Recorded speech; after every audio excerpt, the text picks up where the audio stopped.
Qué bueno, muchísimas gracias. La verdad es que es un honor y un gusto estar de regreso en este hermoso estado, en Quintana Roo, y quiero agradecer a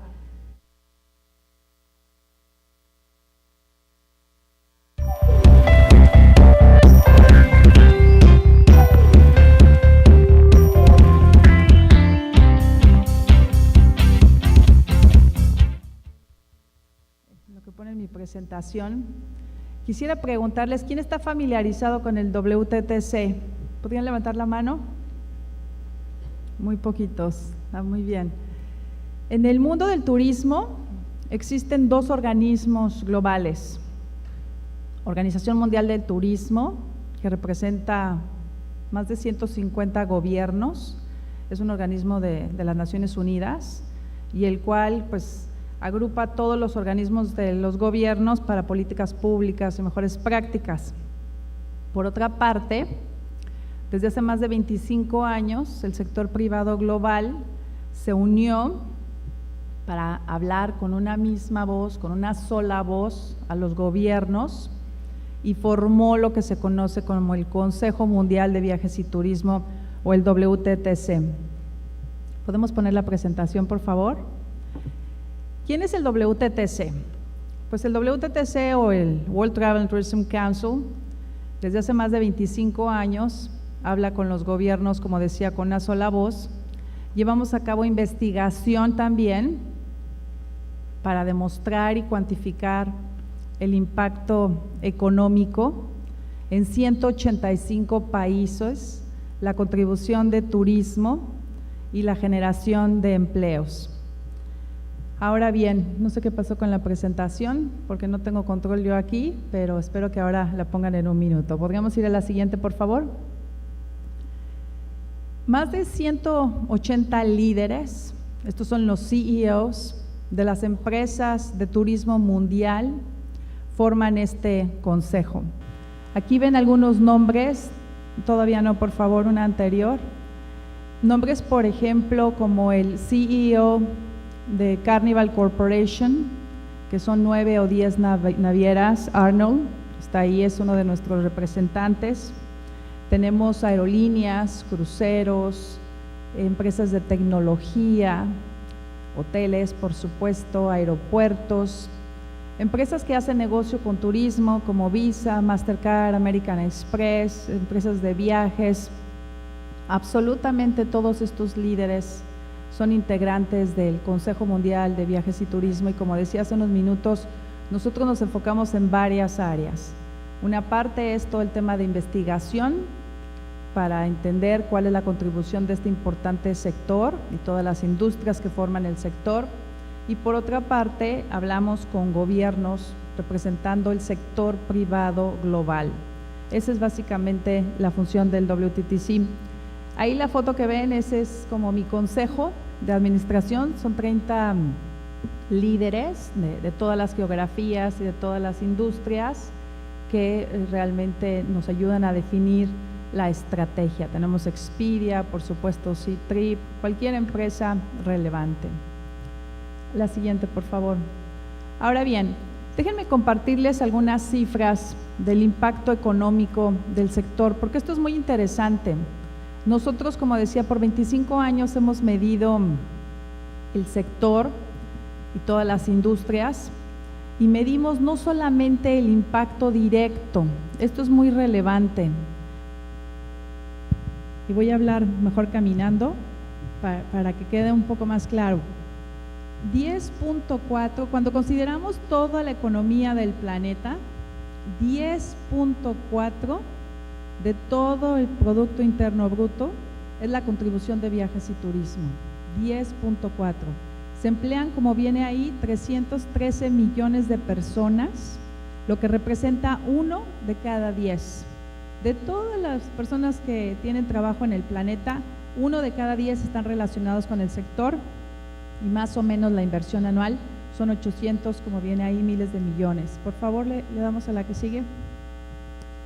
Algo muy interesante es, todos los años sacamos un reporte donde viene el impacto económico del año anterior del turismo. La economía en 2017 a nivel mundial en promedio creció 3%. 3% fue el crecimiento considerando a todo el mundo. ¿Cuánto creció el PIB turístico en promedio? 4.6. Esto es 50% más de lo que creció la economía. Este es un dato muy relevante cuando vemos hacia el futuro las oportunidades que hay para estudiantes, las oportunidades que hay para futuros empresarios y el potencial que existe para el sector. Si vemos todos los empleos que se generaron el año pasado, absolutamente todos, 1 de cada 5 nuevos empleos que se generaron el año pasado estuvieron relacionados con el sector. Hoy empleamos 1 de cada 10, 313 que dije hace un minuto, quiere decir 1 de cada 10, pero el año pasado 1 de cada 5 nuevos estuvieron relacionados con el sector. ¿Qué quiere decir eso? Que este sector es el mejor socio que pueden tener los gobiernos para generar empleos. La que sigue, por favor. Ahora, ¿cómo está el pronóstico? Fernando elaboró un poco acerca de este tema. Nosotros pronosticamos que va a haber un crecimiento del 4%. Ahora, ¿por qué yo hablo de PIB y no hablo solamente de llegadas? O no hablo solamente de visitantes. Sí, las llegadas y los visitantes son importantes. La OMT el año pasado reportó 1.3 billones o 1.300 millones de llegadas internacionales y estima que ese número va a crecer a 1.8, es un 50% más. Pero las llegadas son importantes, pero para nosotros son un pedazo de la fórmula. ¿Por qué son un pedazo? Porque es muy relevante el gasto también. Por eso es que medimos el PIB, porque eso es muy importante, medir el impacto económico. Porque ¿de qué les sirve que lleguen millones y millones de visitantes si no gastan, si no hay un beneficio económico? Entonces hay que considerar las dos cosas. Es muy relevante este tema. Nosotros estimamos que este año vamos a seguir creciendo de aquí al 2028 4%, y en lugar de 10.4 va a ser 11%, casi 12% del PIB mundial, la contribución de viajes y turismo. Pero uno de los temas más relevantes y que Fernando tocó es que el año pasado rompimos récord en aviación. Nosotros decimos que vivimos en una era de oro, le llaman en inglés un golden age. ¿Por qué? Porque nunca se han tenido mejores cifras en la historia en turismo y en aviación como las que tuvimos el año pasado. Nunca. Estamos mucho mejor que antes de la crisis, se rompieron absolutamente todos los récords. El año pasado, 4,000 millones de personas se subieron a un avión. Son 4 billones, lo cual fue un número extraordinario. Una cuarta parte de eso fue en Europa. Y se estima que de 4 billones, IATA estima, vamos a crecer a 7.6. 7.6 billones, entre 7.6 y 7.8, que es casi lo doble. Y la pregunta es, ¿cómo vamos a crecer a casi lo doble con la infraestructura que existe hoy y los procesos que existen hoy? Y ese es uno de los retos que voy a hablar en un minuto. A la siguiente, por favor. ¿Cuáles son las megatendencias globales que vemos en el WTTC? Las megatendencias que ve el sector privado. Primero, el tema demográfico. Yo soy parte de la generación X. No sé si han escuchado hablar de la generación X. Mis padres son baby boomers, yo soy generación X. La generación X, primero teníamos que tal vez en invertir un auto, tenemos que ahorrar para poder viajar. Las nuevas generaciones, como los millennials, no les importa tanto tener alguna propiedad o tener algo, viajan mucho más que mi generación. Ese cambio demográfico está ayudando mucho a viajes y turismo. Para ellos, una de las 3 cosas más importantes que hay que hacer es viajar. Los millennials están viajando. Hablamos hace unos minutos de turismo cultural. Los millennials viajan mucho más por turismo cultural que cualquier otra generación, es interesante. Ese cambio demográfico que estamos viendo es muy importante captarlo. Y si a eso le sumamos una gran clase media que está viajando por primera vez, que son 240 millones de nuevos viajeros que vienen de Asia, particularmente de China, hay que aprovechar también esa tendencia. Entonces, por una parte tenemos todo el tema demográfico, cómo aprovechamos esos millennials, cómo tenemos producto, les gusta visitarnos, tenemos los hoteles, tenemos las experiencias que ellos están buscando. Otra megatendencia es el tema de la biometría. Hoy en día, ustedes pueden abordar un avión de Nueva York y no necesitan pase de abordar ni pasaporte. Con su cara es más que suficiente. ¿Por qué? Porque mi cara y mis huellas son identificaciones únicas que yo tengo. Y la biometría se está utilizando para incrementar la seguridad y facilitar los viajes, entre otras muchas cosas. Es muy importante que nos sumemos a esto. En sus teléfonos utilizan hoy su huella como el password. Eso es biometría.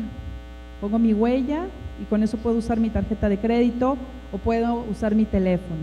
Eso es biometría. Es una tendencia que estamos viendo cada vez más y más, que protege al consumidor y que nos ayuda a incrementar la seguridad. Muy relevante. Después viene realidad virtual y realidad aumentada. Mucha gente cree que la realidad virtual va a impactar a nuestro sector, que la gente va a dejar de viajar porque ya te puedes poner unos lentes y ver las Cancún, las playas, o puedes ver Tulum. La realidad es diferente. La realidad virtual nos está ayudando a crecer el sector, porque te pones unos lentes y puedes ver exactamente cómo va a ser el hotel donde vas a ir, puedes ver exactamente cómo va a ser la cabina. Te da de alguna forma una probadita de la experiencia. Se está usando muchísimo la realidad virtual para promover destinos, y la realidad aumentada se utiliza para mejorar las experiencias. Hace un par de años, yo tengo 2 hijos, mi hijo más pequeño tenía muchísimas ganas, les doy un ejemplo de realidad aumentada, de conocer el Coliseo en Roma. No sé por qué se le metió que quería ir al Coliseo, pues terminamos yendo a Roma. Para un niño de 10 años, si alguna vez han ido a Roma, es como ir a cualquier sitio arqueológico, cuando llega y me dice, mamá, ¿dónde están los gladiadores? Estos son un mundo de rocas, nada más. ¿Qué pasó aquí? Yo le dije, pues los gladiadores son los que ves en las películas, pero esta es la historia, esto es lo que queda, ¿no? ¿Cómo le explico a mi hijo todo lo que ocurrió en ese lugar? Pues la realidad aumentada me ayuda. Con una tableta, con un teléfono, pueden poner una imagen de cómo era el Coliseo en aquella época, de las batallas que se habían de los gladiadores. Es lo mismo aquí con todas las zonas arqueológicas. Si yo puedo poner una tableta y pueden ver cómo vivían los mayas, los turistas, que si les toca un buen guía de turistas, excelente, pero si no hay más guías de turistas, a través de la realidad aumentada podemos mejorar la experiencia. Esa es una tendencia que más y más se está utilizando. Lo otro es inteligencia artificial, self-driving. Me imagino que han seguido las noticias. Uber está haciendo pilotos en algunos lugares en Estados Unidos, y esto es algo que viene seguro y muy pronto, y se está utilizando, la inteligencia artificial. Y por último, el tema de Big Data. Es muy fácil hablar de Big Data, de hablar de datos. El reto es cómo se utilizan esos datos. Si yo les digo a ustedes que la próxima vez que vayan a un país como Indonesia, el secretario de Turismo sabe exactamente dónde están los turistas, qué están consumiendo y qué atracciones les gusta más en tiempo real, ¿ustedes creen que eso es algo interesante? Por supuesto que sí, porque hicieron un partnership con la compañía de comunicación local y utilizan los datos para en tiempo real dar alternativas. Si llegan a ir a Ámsterdam, pueden bajar una aplicación que les dice exactamente dónde hay fila. Si deciden ir al Museo de Ana Frank, en la mañana les puede decir si hay fila o no hay fila, y mejor que vayan a otro museo alternativo para que no pierdan el tiempo, o al revés.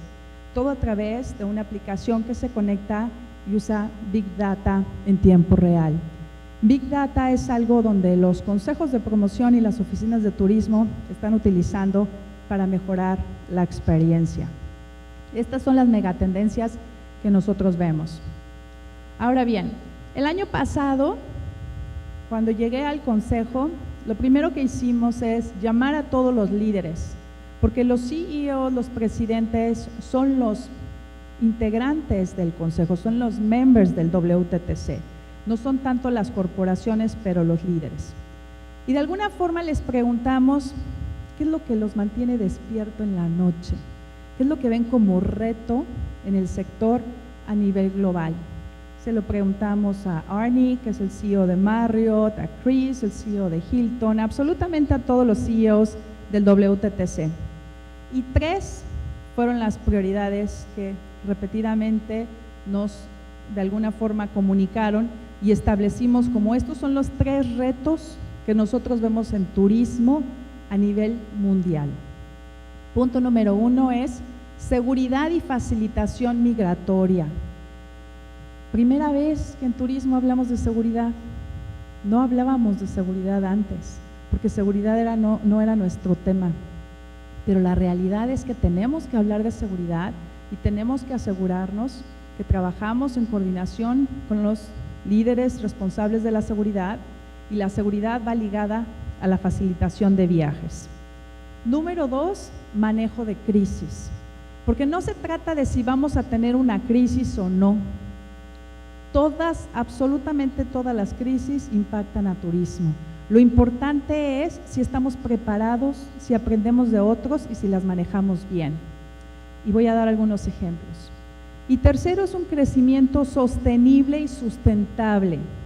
Es muy relevante aprovechar el potencial de nuestro sector, pero el crecimiento tiene que ser sostenible y sustentable, porque si no es sustentable, entonces no va a haber ningún crecimiento.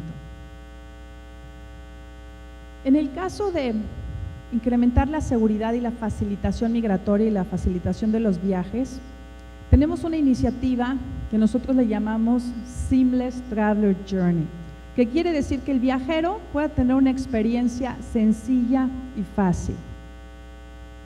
¿Cuánto tiempo tardan en lo que cruzan un aeropuerto desde que llegan hasta que abordan? Si es un viaje internacional, pues depende del aeropuerto. Y luego cuando llegan a su destino, en pasar por migración, en algunos casos aduana, recoger su maleta. ¿Cuánto tiempo se invierte en eso? Dependiendo del aeropuerto y del país.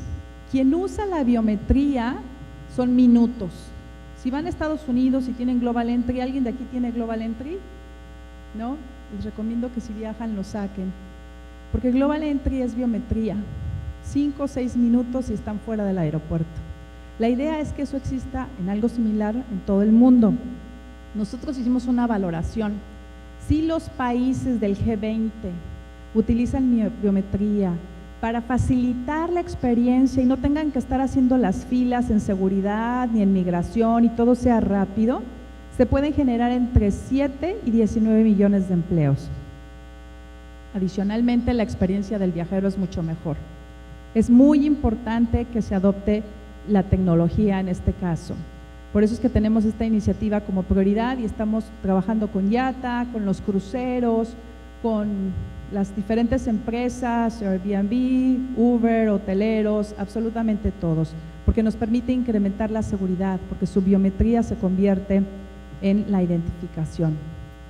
La que sigue, por favor. Preparación y manejo de crisis. Yo creo que es algo muy relevante para México. ¿Por qué? Porque tenemos muchas crisis y es fundamental que aprendamos de las experiencias pasadas.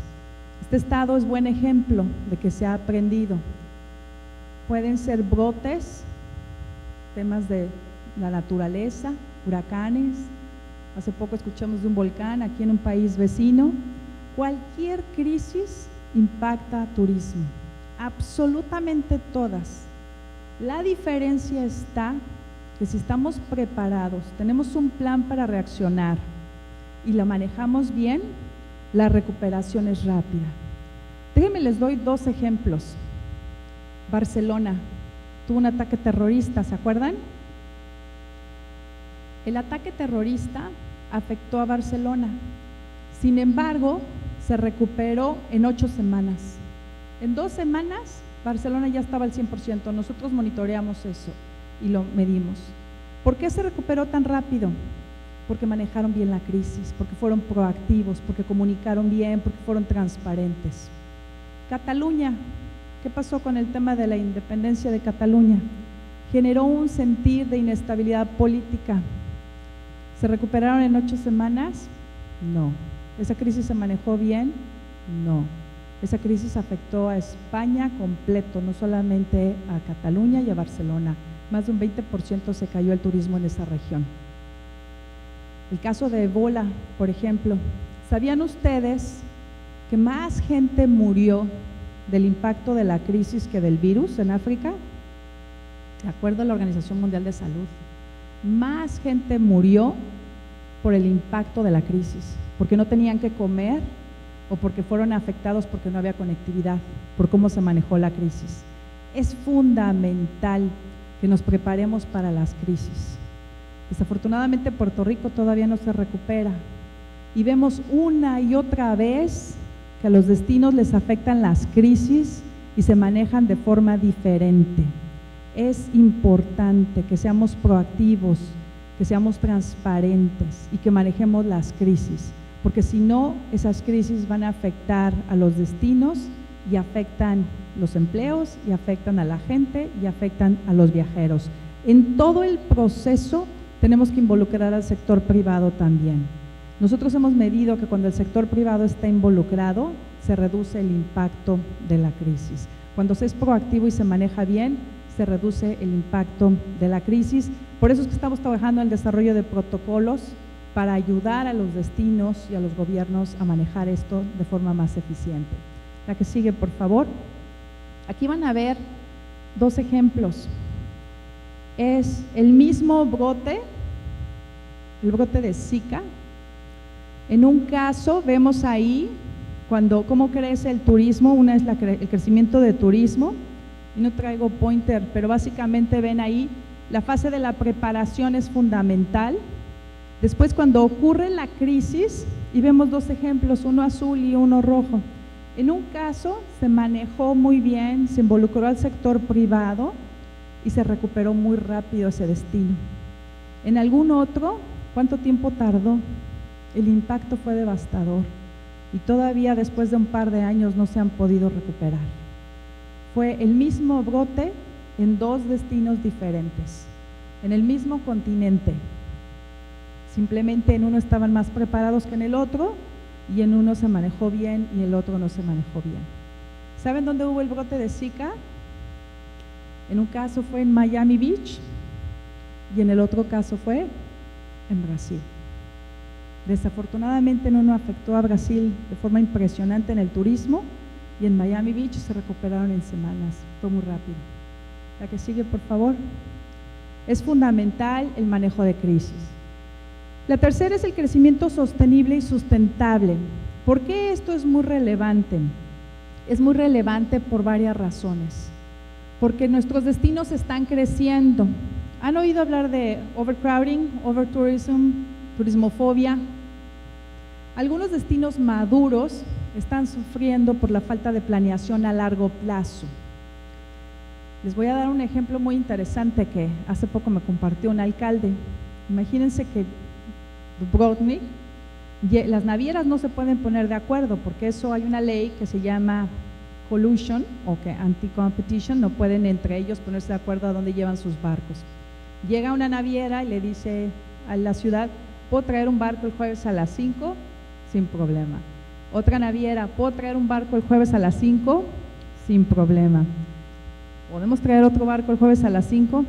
5 navieras pidieron la misma hora, el mismo día, y a las 5 se les dijo que sí. En una ciudad pequeñita, que no aguanta tanta gente, de repente llegaron más de 10,000. Casi se mueren. Los locales, los visitantes, eso era tremendo. ¿Por qué ocurrió eso?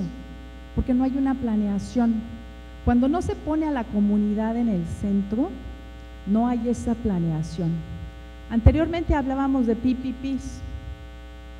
son partnerships público y privado. Hoy hablamos de PPCs, donde es el público, el privado y la comunidad. El turismo tiene que beneficiar a la gente local también. Si el turismo no beneficia a la gente local, no hay crecimiento. Si el turismo no ayuda a la gente local, no hay crecimiento. El año pasado, con McKinsey, hicimos una investigación para entender qué estaba ocurriendo en estos destinos que hablan de turismofobia. Muy interesante todo lo que resultó y todas las mejores prácticas que nos dieron también de otros destinos. La realidad de las cosas es que no hay una receta mágica, cada destino es único y diferente, pero es fundamental que se haga un plan a largo plazo y que aunque haya cambio de gobierno local, regional o nacional, haya continuidad. Es fundamental que se mantenga ese plan y que se establezca un comité, como los comités que existen acá, por ejemplo, en los pueblos mágicos, para eliminar ese crecimiento no planeado que afecta de alguna forma a las comunidades. Cambio climático, otra prioridad. ¿Por qué? Porque hay que hacer una agenda. El cambio climático no nos damos cuenta, pero nos afecta a todos. Nos afecta no solamente con los desastres naturales, nos afecta con muchísimas cosas que tenemos que cuidar el planeta. Si no cuidamos los recursos naturales, pues no vamos a tener visitantes. Es fundamental y ahí tenemos nosotros una agenda con la responsable del Acuerdo de París. Responsabilidad social es muy importante también. Tenemos dos iniciativas, una para eliminar la trata de personas, porque nuestro sector tiene que tener una voz, somos responsables también y tenemos que eliminar la trata de personas, sobre todo porque son niños y mujeres los más explotados. Y segundo, también eliminar la venta ilegal de vida animal, por ejemplo el marfil o especies en extinción que dañan mucho la fauna. Vemos aquí en esta gráfica que cuando tenemos crecimiento turístico, cuando tenemos un buen ambiente. Si el medio ambiente es sano, existe buena salud pública. Si el medio ambiente no es sano, si está contaminado, si el agua está contaminada, si hay mucha basura, pues la salud pública es mala, entonces no hay crecimiento turístico y no hay generación de empleos. Esto puede ser un círculo virtuoso o puede ser un círculo vicioso. Por eso es muy importante que trabajemos de la mano con los gobiernos y el sector privado. Y finalmente el futuro de los empleos. Aquí esto es muy relevante. Cuando vemos que los expertos dicen que el 47% de los empleos que conocemos hoy no van a existir o se van a transformar en los próximos años. 1 de cada 2 empleos que conocen hoy no van a estar en los próximos años. Y al mismo tiempo vemos que 1 de cada 5 que se generan están relacionados con nuestro sector. Pero es muy importante entender cuáles van a ser esos empleos del mañana para cuando se gradúen los estudiantes se puedan incorporar rápidamente al sector privado.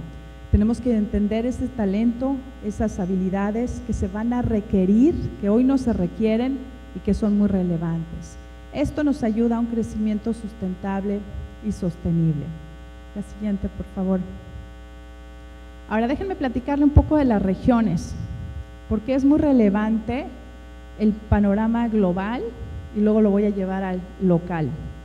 Hace unos minutos yo dije que a nivel mundial la economía creció 3% y la economía en turismo creció 4.6%. Ahora también es muy importante decir que nosotros consideramos no solamente el gasto directo. Hoy me hospedé en un hotel, la cuenta del hotel es gasto directo. Sin embargo, las naranjas que se utilizaron para el jugo, eso es un gasto indirecto. Esas naranjas no se hubieran consumido si no me quedo en el hotel, ¿cierto? Y luego tenemos los sueldos de los empleados, eso se le llama inducido. Tenemos que considerar toda la cadena completa. Cuando vemos el crecimiento, no sé si alcanzan a ver abajo las regiones. Norte de África creció 22.6%. Muy importante. Tienen 3 años en crisis, porque algunos de esos países no manejaron bien su crisis y han tenido un impacto en seguridad muy fuerte. 22.6 de crecimiento es algo muy relevante. Northeast of Asia, que es el noreste de Asia, 7.4. Cuando todo el mundo crece al 4.6 en promedio, Asia está creciendo en 7.4 y 6.7. El sur en 6 y 7.4. ¿Dónde está China? 7.4. China creció su PIB económico 7.6%, su PIB turístico 9.8%. Es de los países que está creciendo más. Y para respaldar el punto que dijeron hace un momento, ¿ustedes conocen playas famosas en China? ¿En qué se enfocan los chinos? En cultura. Tienen algunas playas, pero la verdad es que se están enfocando mucho más en cultura, turismo cultural, y le están invirtiendo mucho en infraestructura y le están invirtiendo mucho a promoción, y son un país que está creciendo muchísimo. Que ojo, no tienen la hospitalidad que tienen ustedes aquí, porque yo siempre he creído, lo mejor que tiene México es su gente. La hospitalidad que existe aquí no existe en ningún lugar, y yo creo que por eso a veces los mexicanos somos muy exigentes cuando viajamos, porque ponemos ese punto de comparación. Pero vemos ahí un Asia que está creciendo de forma impresionante. Medio Oriente o Middle East, los países árabes, donde está Dubái, Abu Dhabi, que han creado destinos, están en 5.6, arriba del promedio. Europa, Unión Europea 4.8, más o menos en promedio 4.6. Después viene Norteamérica. ¿Dónde está México? Norteamérica, 2.5%. Eso es un tema preocupante, porque aunque hay muchos visitantes, la región está creciendo menos que el promedio mundial. South Sahara y África, que es el sur de África, que fueron impactados por Ebola, 1.3. Y Latinoamérica decreció, no creció, decreció, se contrajo. ¿Qué pasó en Latinoamérica?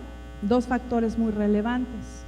Venezuela, que ya sabemos que completamente ya casi se cayó todo el turismo, y lo otro fue un poco Brasil, con el tipo de cambio se contrajo 5%. Entonces Latinoamérica fue la región más afectada el año pasado, seguida por el sur de África y después Norteamérica.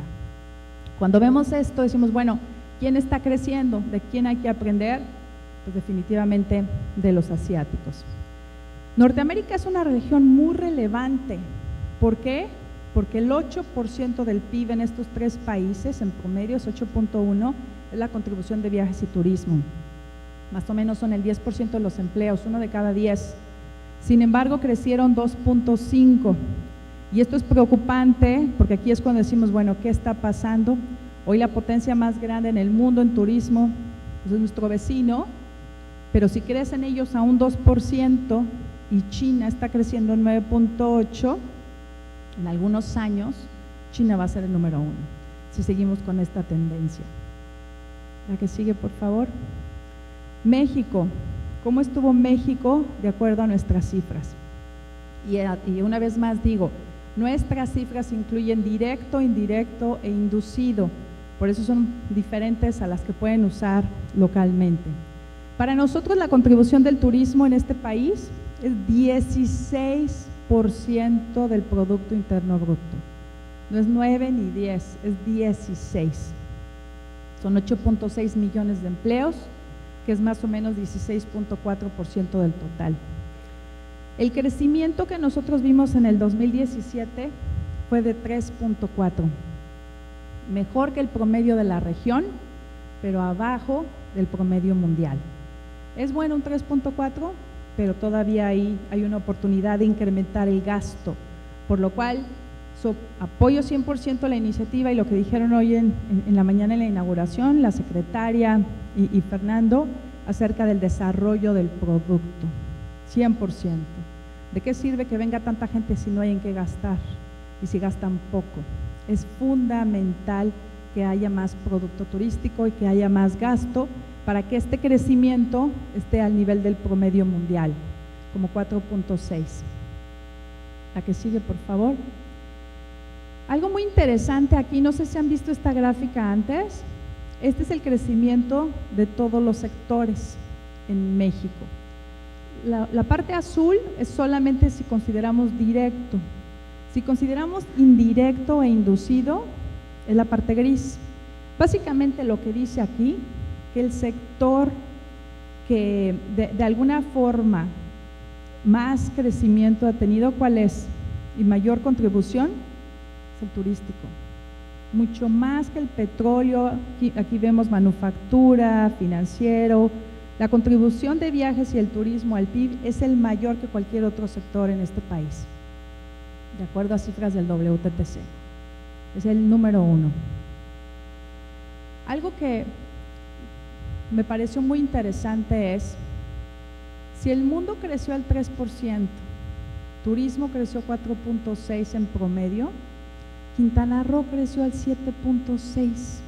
La verdad que los felicito, porque es mucho más arriba que el promedio, mucho más arriba de lo que vimos en Europa, casi lo doble de lo que se creció en la economía mundial, 7.6, un poco más. Eso es altísimo, eso es muy relevante. Algo están haciendo bien aquí, definitivamente. Entonces, para nosotros simplemente estas son algunas recomendaciones. Yo les diría, sigan haciendo lo que están haciendo bien, porque están haciendo las cosas muy bien en Quintana Roo para tener ese crecimiento del PIB y para ser el número 1 en el estado, en primer lugar en la generación de empleos a nivel nacional. Esto es de celebrarse. Nosotros consideramos, una anterior por favor, nosotros consideramos que es muy relevante seguir invirtiendo en la diversificación de destinos. Eso es algo que se está haciendo a través de esta feria, todo el tema de turismo cultural, hablar de Bacalar, hablar de Chetumal, lo de ayer en la noche, todo es diversificar los destinos, no apostarle nada más a un destino. Facilitación de las visas, que ahora voy a dar unos ejemplos. Hay que hacer promoción, muy importante hacer promoción, promoción del turismo cultural. El ADN de aquí, lo dijo Marisol, esta es la entrada al mundo maya. Nadie tiene el mundo maya, eso no existe en el Caribe, eso no existe en otro lado, nadie tiene la combinación que tienen aquí, los sitios arqueológicos que hay aquí, nadie tiene los pueblos mágicos, la gastronomía. Cuando hablamos de todos los activos, nadie lo tiene, pero hay que promoverlos. Mayor conectividad, que se ha incrementado muchísimo, y eso es excelente y hay que seguir con eso, y la promoción y las campañas dirigidas, estratégicas. Estos son factores de éxito que nosotros vemos en muchos destinos, porque evaluamos a muchos destinos. Yo les puedo todo el día hablar de Portugal, de España, cómo rompió récords el año pasado, de Francia, de China, de Indonesia, estuve antier en Australia, la semana pasada en Alemania. Es impresionante lo que vemos y casi todos coinciden con esos puntos. México ha avanzado mucho en el tema de facilitación migratoria. Hay muchos casos de éxito. Desde que se empezó a aceptar aquí la visa americana como válida, por ejemplo, que se implementó en el 2010, y han seguido avanzando. Aquí a mí me da mucho gusto, por ejemplo, con el secretario de la Madrid, le voy a pedir al subsecretario que le mande un saludo de mi parte, que ha seguido con esta dinámica. No ha querido reinventar el hilo negro, sino construir sobre lo construido, seguir aceptando la visa canadiense, la japonesa. Si alguien ya hizo el trabajo, hay que aprovecharlo. 65 países que no se requiere visa. A mí me tocó quitar la visa o trabajar para quitar la visa de Colombia. Y ayer la secretaria me decía que son más de 400,000 colombianos los que vienen a este estado. Es impresionante, una medida tan pequeña que a veces uno cree cómo puede tener un gran impacto. La oportunidad está en el uso de biometría en México, y esa es una tarea que le vamos a dejar aquí al subsecretario para que nos ayude con el secretario de la Madrid en utilizar la biometría en los aeropuertos de México. Eso es fundamental. Y algunas de las oportunidades, como decía, hay que invertir en la infraestructura, necesitamos crecer. Si la conectividad, la aviación va a crecer 100%, ¿podemos tener 100% de crecimiento con los aeropuertos existentes? ¿Ustedes qué opinan? Yo creo que no. Con los procesos actuales, Yo no quiero estar más de 3 horas en un aeropuerto, honestamente. Yo no sé ustedes, si quisieran 5 o 6 aguantan, yo no. Ni 1 hora y media siquiera en migración aguanto. Yo creo que hay que invertir en infraestructura. La semana pasada, más bien esta semana, en Australia, hubo una conferencia muy importante de IATA a nivel mundial y publicaron algo que yo no tenía idea, les confieso. Publicaron un reporte donde dijeron que cuando se privatizan los aeropuertos y no hay competencia, se encarece la conectividad y perjudica la conectividad del destino. Muy interesante, el reporte es público y lo pueden bajar del website de IATA. Lo interesante es aquí que dicen que tiene que haber competencia entre los aeropuertos también, y las mejores fórmulas son aeropuertos públicos, donde el gobierno invierte y reduce el costo y permite mayor conectividad. Hay que ver eso. Yo creo que es algo interesante. Evalúan los destinos que más han crecido a nivel mundial en conectividad y todos son aeropuertos públicos. Muy interesante. Hay que seguir invirtiendo en aeropuertos, en puertos, en carreteras. El país que más está invirtiendo en infraestructura es el país que está creciendo más en turismo hoy en día, y ese es China. En Latinoamérica, el país que más creció de toda la región se llama Argentina. Pregúntenme cuál es el país que más ha invertido en infraestructura. Argentina. Estuvimos ahí en abril, se anunciaron 19 nuevos aeropuertos. Eso es muy relevante, están invirtiendo muchísimo en infraestructura. Es muy importante seguir invirtiendo en infraestructura. Hay que invertir en tecnología para facilitar la experiencia de los pasajeros.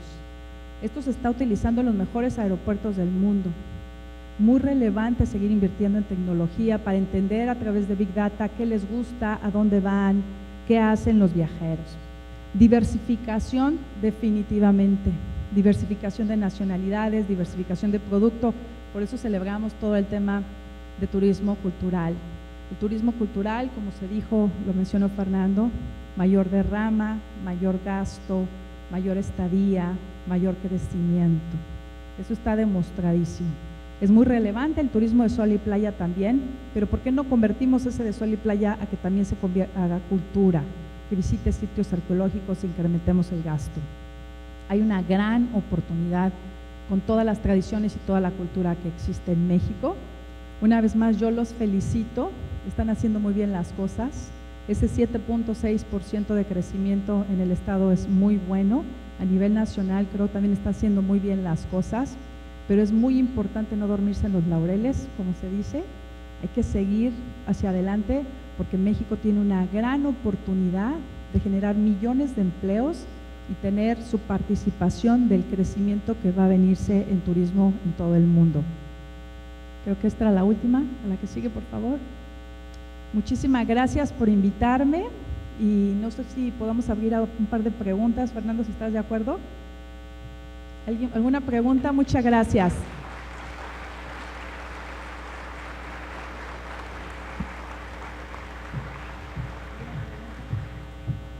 Ahí hay un micrófono, aquí hay una pregunta. Hola, yo soy Carlos García de Viajeros Magazine. Tocaste el tema de Big Data. Ya sabemos lo importante y lo poderoso que es toda esta información y lo pudimos comprobar con el problema de Facebook hace poco, ¿no? Ahora, también la Unión Europea acaba de implementar nuevas políticas de uso de privacidad, etcétera.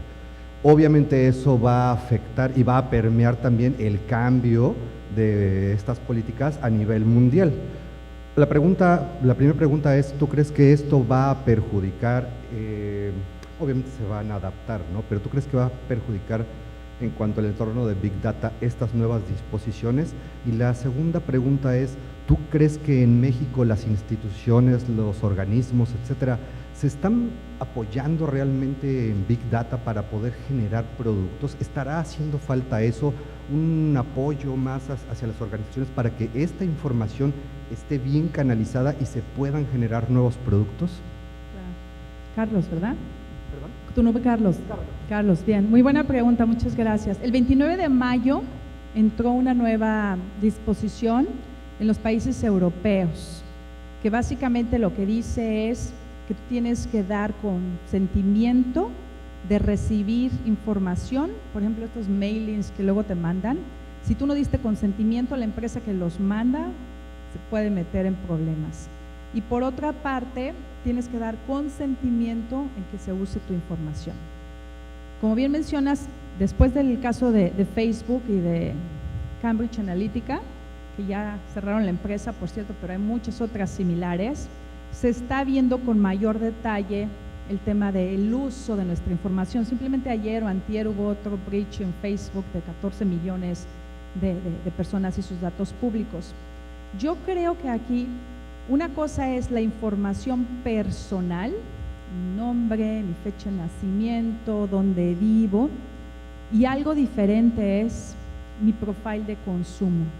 Si yo no quiero dar mi información personal, yo tengo todo el derecho de que no se utilice mi información personal, pero hay cierta información que sí se puede utilizar simplemente para entender las tendencias demográficas, los visitantes, qué les gusta y qué no les gusta, no de forma individual, pero de forma agregada. Te doy un ejemplo, puede haber 100,000 visitantes aquí en Chetumal y tú estás monitoreando a los 100,000 y resulta que al 50% le gusta ir a un sitio en particular, pero no hay suficiente infraestructura, no hay suficiente capacidad para manejar a toda esa gente. No sabes quiénes son en forma individual, por lo cual no estás rompiendo ninguna regla o protocolo de privacidad, pero por otro lado tienes idea de sus preferencias y sus gustos, lo cual te permite planear de forma mejor en qué invertir tus proyectos o qué promocionar o cómo incrementar el gasto. Entonces, una no es excluyente de la otra, no sé si me explico bien. Lo que sí es que hay que tener cuidado con el tema de la privacidad de la información. Europa es muy sofisticado, está muy avanzado en ese tema, la verdad es que hay muchas protecciones. En este lado, yo te diría, en Estados Unidos, mismo México, no he visto los mismos niveles de protección. En México hay una ley donde se te comunica que tus datos son privados y no se deben de usar y todo eso, pero no están al nivel de Europa. Pero eso no limita a Big Data. Big Data es cómo utilizas la información en tiempo real o para la planeación. El reto que tenemos hoy en día es que hay muchísima información. Estamos bombardeados, millones y millones y millones, y para contestar tu segunda pregunta, yo creo que muy pocos en el mundo están utilizando en realidad Big Data de forma eficiente. Muy pocas corporaciones. 70% de las empresas utilizan inteligencia artificial. Inteligencia artificial se respalda mucho por Big Data también, pero sin embargo muy pocos tienen la capacidad. Entonces, de lo que se trata es cómo puedo yo aprovechar todos estos datos para la toma de decisiones y qué información, porque no es suficiente tener la información. Muchos te van a decir que la tienen, pero pues ¿de qué sirve que la tienen si no la pueden utilizar o analizar? ¿Okay? ¿Alguna otra pregunta? Sí, me comentan una pregunta más, por favor, para poder pasar a una conferencia de prensa que tienen allá afuera. Muchas gracias. Gracias.